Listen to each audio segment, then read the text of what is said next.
Hola, què tal? Benvinguts a Vincles.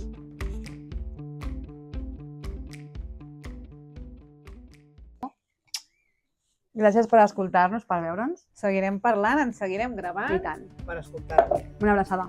Tema de miralls. Sí. Diuen dels miralls, és que el que no t'agrada de l'altra persona és el que no t'agrada de tu mateixa. No. Pues explica-m'ho, perquè jo de vegades em trobo amb gent a veure X i penses, jo això? No és el que no t'agrada a tu, és la ferida que tu portes. Pues explica-m'ho. No Anem a entenc. veure. Al final el mirall t'ajuda a mirar aquestes coses que estan pendents, sí? Quan tu estàs relacionant amb algú, és algo positiu.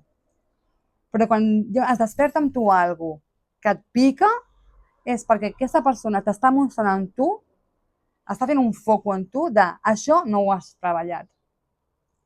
Sí, si aquesta persona et molesta que, per exemple, la seva impuntualitat, com de puntual ets tu amb tu mateixa? Quina és la teva paraula que tens tu amb tu mateixa? Per exemple, avui vaig entrenar.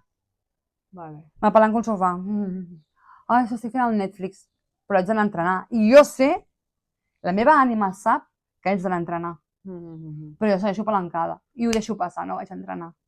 M'estic mentint a mi mateixa. No estic sent ni puntual a mi mateixa, ni estic sent fidel a la meva paraula.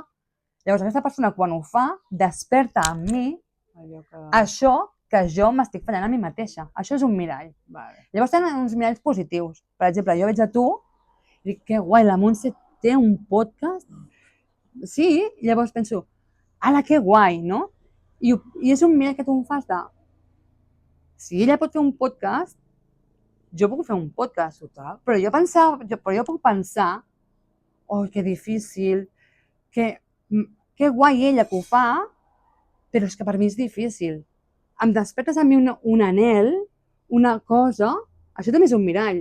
És algo amb tu, una crida interna, que tampoc no li estàs fent cas.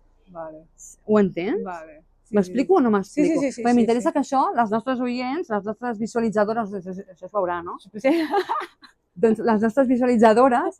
O visualitzadors. O visualitzadors, o visualitzadores. O veslilis. Pues eso. Doncs vull que ho entengueu bé, no? Al final el que és el tema dels miralls. Bueno, tot això, si hi ha dubtes, deixeu en comentaris. I ho tornarem a... I tornarem a fer un podcast si cal. A mi m'agrada molt parlar i es nota, no? A les dues. Estel, m'encanta.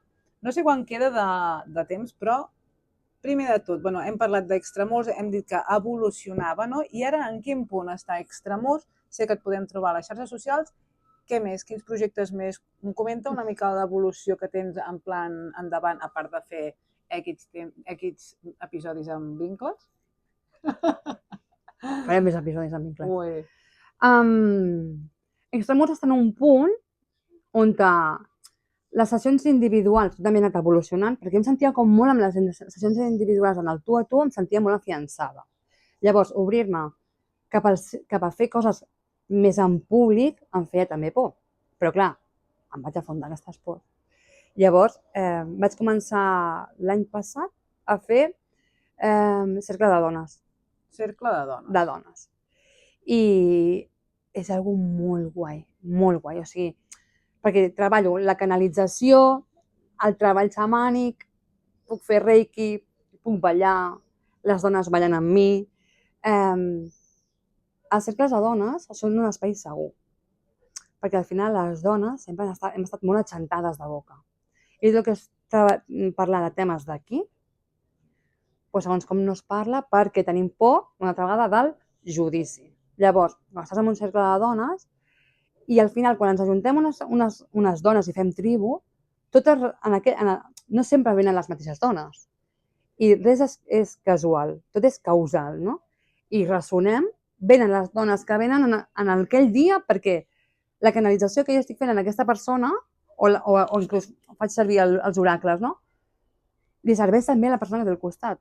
O fem algun treball així entre les dues i és com que es reconeixen, sí? Llavors, és una oportunitat molt guai de fer un cercle de dones, no només per mi, sinó també per les dones, perquè venen xavales joves fins a persones que tenen 70 o 80 anys. Fins fa poc, que estava la Cuca, ella venia al cercle, sí, que també ens aportava la part de saviesa, perquè cadascú diu la seva. Sí? És un lloc segur on es parla d'emocions, qui vol parlar, parla, qui no vol parlar, se la respecta, qui vol ballar, balla, qui no vol ballar, pues se li respecta. D'igual que siguis una persona que sàpigues ballar, que no sàpigues ballar, és que és igual. És un espai segur on tu pots connectar amb la teva emoció, amb el moment present, sense judici. O sigui, ara no em ve de gust mal sec, em ve de gust moc el cul, d'igual que tinguis el cul així, com el tinguis triangle, com el tinguis... És igual, al final és un espai per deixar que la teva ànima s'expressi sense vergonya. Llavors, aquest és el projecte més nou, diguéssim, el tema del cercle de dones, que per cert, el dia 7 de juliol fins al dia 11 tinc previst fer un cercle de dones de sanació, però no aquí, per aquí. Marxem a Marroc. Jo he viatjat molt a Marroc i és una terra de foc, una terra on es treballa molt ancestral, i jo vaig marxar a Marroc la primera vegada quan estava en un procés vital bastant xungo. Vaig marxar sola i llavors vaig marxar a posteriori, sí? I m'ha permès conèixer una part meva i he fet ioga a Marroc, he fet meditacions a Marroc, i la veritat que quan he tornat he vingut amb una energia que la gent em deia, tia, què t'ha passat? Estàs guapíssima. Jo no era la Morenó, era la meva pròpia vibe que despertava no sé què, molta connexió, molta. Llavors, el que jo he viscut, la meva sanació anant a Marroc, a més perquè soc una enamorada de Marroc, vull que les altres dones ho puguin viure. Llavors, aquest cercle serà per persones que tinguin de 28 en endavant, poden ser persones que senten que no tenen amigues i necessiten fer tribu, persones que estan passant en un procés de dol o que estan una mica baixetes d'ànim, potser persones que no han viatjat molt i necessiten fer una primera sortida de la seva rutina com per fer alguna cosa diferent.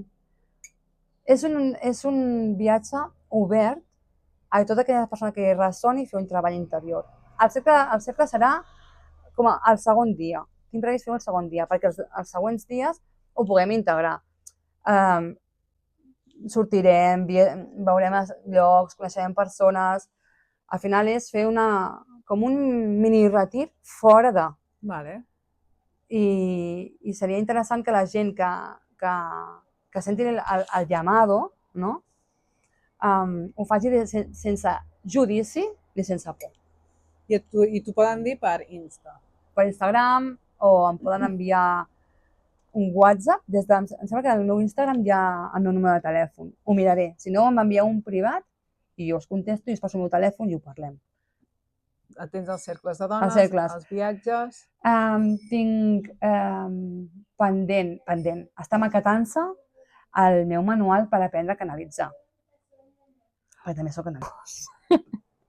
És un manual que porto molt de temps coent, molt temps és molt. I l'he tocat, i l'he retocat. Em sembla un manual molt curt, perquè sabeu què passa? Que jo soc una persona i ara entrem les comparacions i això no està bé. Perquè tinc compis que són molt potents i fan cursos de xamanisme, cursos de canalització. Vale. I veritat que són cursos que duren molt de temps, no? Llavors, per mi el tema de canalitzar, com que és una cosa que tothom pot fer, per mi és una cosa que tothom canalitza.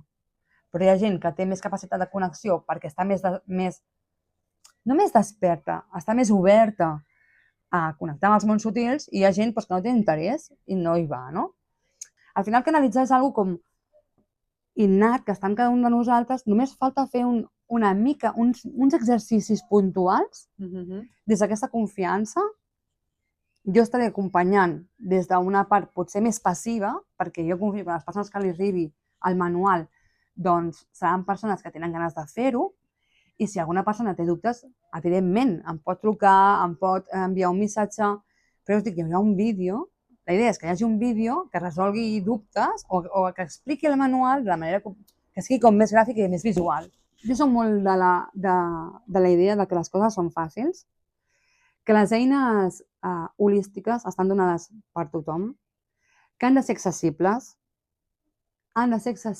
perquè no tothom té recursos com per poder fer cursos que valguin 1.000 i pico d'euros o 2.000 euros. Evidentment, tots hem de viure, tots hem de menjar, tots hem de poder pagar una hipoteca, un lloguer, ok. Però al final les eines divines estan donades perquè arribin a tot arreu. Per què? Perquè al final la nostra feina és de fer la societat un lloc millor. Com a mínim, el dia que jo la palmi, no sé si serà aquesta tarda, demà, o d'aquí 20 anys, 30 anys, que les persones que jo hagi pogut treballar i els hagi pogut entregar la meva eina, l'eina que m'han donat, doncs facin també un món millor. O sigui, al final és com una red, no? I ara que parlo d'això, prendre consciència d'aquestes eines és important, perquè hi ha persones que ens dediquem a això, no? A acompanyar altres persones al camí de vida. Però hi ha persones, per exemple, que cuinen, o persones que fan pastissos i fan coses molt xules, i això, quan hi poses la intenció de fer-ho bonic i amb amor, també estàs entregant a aquestes persones un punt de consciència. Per què? Perquè ho fas tu també des de la consciència. La intenció és ficar-hi consciència i amor. I no és el mateix fer un pastís així com... o fer un pastís Amb intenció. amb intenció i amb tot l'amor i amb tots els sentits de la persona que l'està creant. Totalment d'acord. I això, la persona que ho rep, a nivell energètic, fas que aquella part d'aquesta persona que potser té algun tipus d'enganx o alguna energia que també està per ahí pol·lulant, que no sigui una energia bonica, surti. Sí? O sigui, un cuiner... Al final, una vegada estigui com una revelació de... En una de les meditacions que vaig fer, em van enviar una imatge canalitzada i era com que veia el mapa del món i com a totes les persones que estaven al món ens repartien en diferents llocs del món i cadascú aportava consciència al món i a la societat des de la seva eina.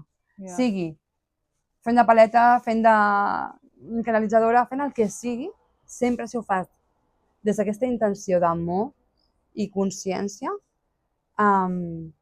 el que fas en la xarxa és que aquestes persones també s'obrin a un punt de consciència i intenció i d'amor, sí? Que no és només una parcel·la d'aquí, del meu metre quadrat i ja està. O sigui, al final, tot el que com estem fent ara, no? El que estem parlant, a qui li arribi serà algo positiu perquè ho veurà i estarem obrint una porta, encara que hagin mirat, jo que sé, 10 minutets. Aquesta persona que haurà vist 10 minutets al podcast segurament haurà vist allò que devia rebre en aquell moment per prendre consciència d'alguna en el seu camí de vida. Parlem molt de camí de vida. Sí. És difícil trobar el teu camí de vida? No. Perquè trobar el camí de vida, si ho parlem des del 3D, des de lo material, sembla que hi hagi un fi a arribar.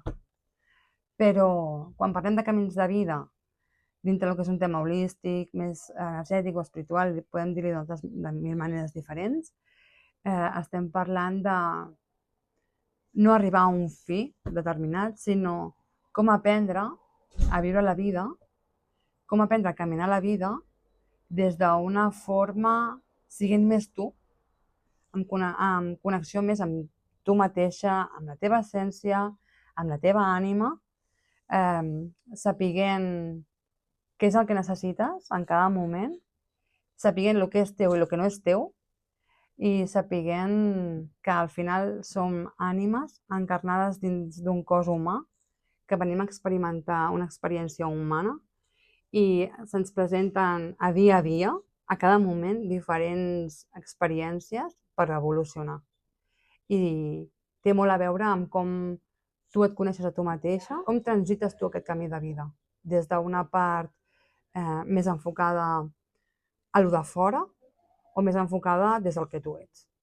Quan tu vius des de la teva passió o et dediques laboralment a la teva passió o encara que facis alguna cosa laboralment que no sigui la teva passió, però fas coses a la teva vida que t'apassionen, t'acompanyen a fer-te el teu camí de vida molt més àgil, molt més fluid, molt més feliç, molt més en connexió amb tu mateixa, amb la natura, amb la vida, amb les altres persones, perquè al final,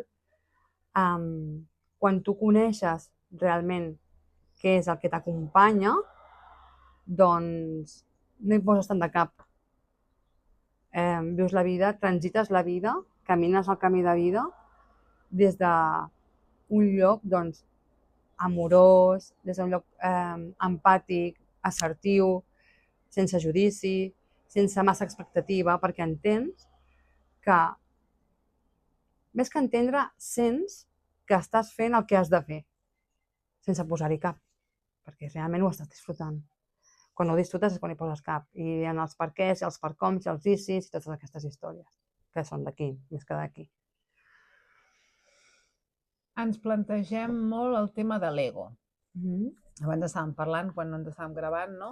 Quan una persona aconsegueix un objectiu i vale, ja ho he aconseguit, vaig per un altre. Això té molt a veure molt amb el tema de lo que és el despertar de la consciència, sí? Aquí em ve com que una informació, no? Estem molt acostumats a estar batallant constantment amb el nostre dia a dia, amb el que no volem, amb el que... Sí, sobretot amb el que no volem i que sigui d'una manera determinada, sí? Llavors, quan tu acceptes que la vida és el que és i et porta el que et porta, no? Però també acceptes qui tu ets i coneixes qui tu ets, saps que a nivell d'ànima vens a complir una sèrie sempre que el mateix, una sèrie d'assignatures, sí? I assignatures i experiències. Potser a nivell laboral estàs 2 anys treballant en una empresa i dius, hòstia, és que ara ja no m'omple.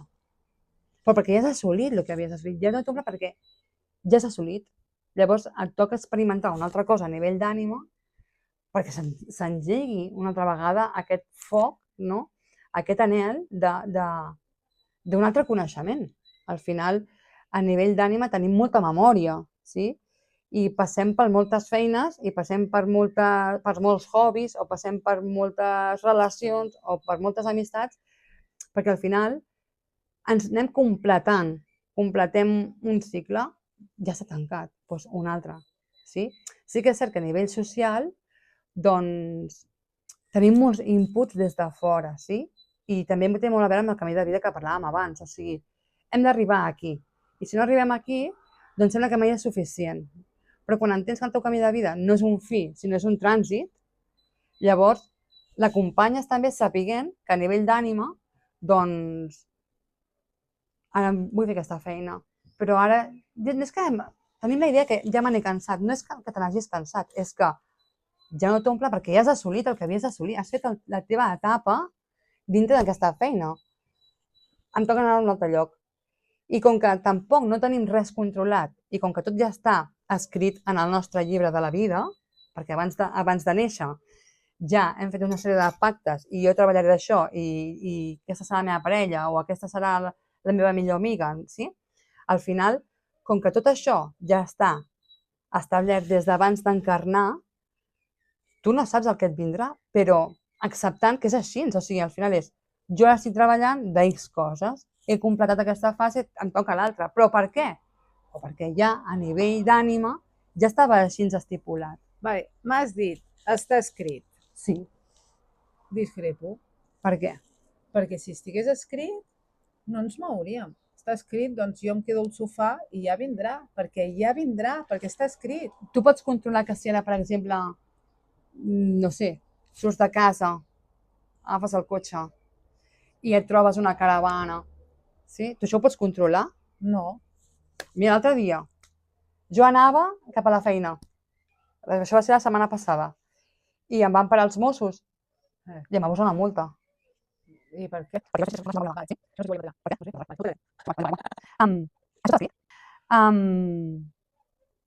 Això estava escrit? No, però ho podries haver evitat. Ho podia haver evitat, però ho podia haver evitat o no. Això estava escrit, per què? Perquè segurament, si no m'haguessin parat, jo no sé si després hagués tingut una hòstia o hagués passat alguna cosa més. Que no ho sé, em costa molt de creure. Existeixen els registres acàsics. Què són els registres acàsics? És un nivell de canalització més global on és perquè t'imaginis. Perquè us feu una imatge, ¿vale? Jo ho he vist. Una biblioteca de Harry Potter on està tota la història de les persones... No m'ho puc creure. Clar, què parlàvem abans? Vale. Creure per veure. Vale, buscaré informació. Vale. Llavors, el tarot. Clar, és una forma de canalització amb una eina que és una carta. Vale, però tu creus que és... Perquè hi ha com... Jo he vist com dos vessants, És rotllo... sí, te passarà esto, saps? Sí. O rotllo... No, a dia d'avui tens aquesta energia, vale? I et surt això. Que pot passar això si continues igual, però no vol dir que passi si tu canvies la teva manera de mirar o d'energia. Però està escrit que tu en aquella sessió de tarot et diran que si tu vas per aquest camí, Vale. la teva energia canviarà i la teva sort canviarà. Vale, però tu creus real en que no és definitiu el que et diuen, sinó que et diuen a dia d'avui estàs així i pots canviar-ho? Sí, clar.